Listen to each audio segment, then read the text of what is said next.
conference championships in Florida this weekend. You guys won an indoor title on the men's side. Women performed well. What have you seen from your team in the outdoor season that makes you confident heading into this weekend? Well, I think we've been able to put our athletes in a position in some of the larger meets to show them that they can perform at an elite level. Right now, we've got several athletes who are in the top 10 or 15 in the country, national and Division I level, as well as several student athletes who are in the top 3 in the conference ranking. So I think we've got some good pieces to the puzzle. We just got to be able to put them together this weekend. Obviously, this time of the year is about qualifying further in postseason championships. Considering what some of your athletes have already done, what is the emphasis this weekend?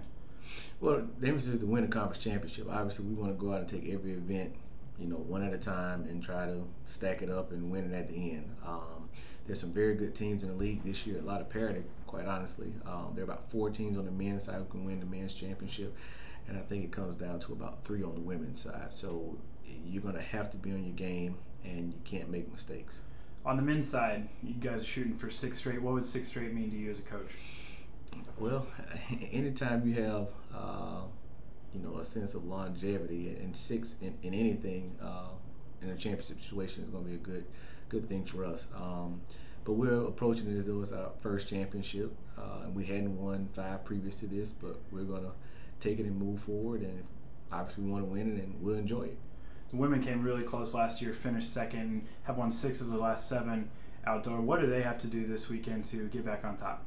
Well, I think we've got some very good athletes at the top. We've got to have some of our people who are still developing really short for us this weekend.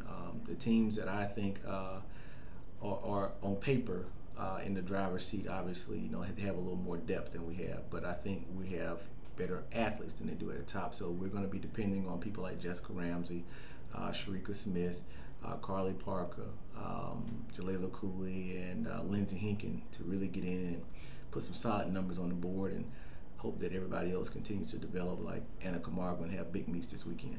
On the men's side, the expectation is there with the times that David and Nelvion, your 4x4, and Joseph have ran. What do you tell those guys to keep their nerves cool and just go out and do what they do?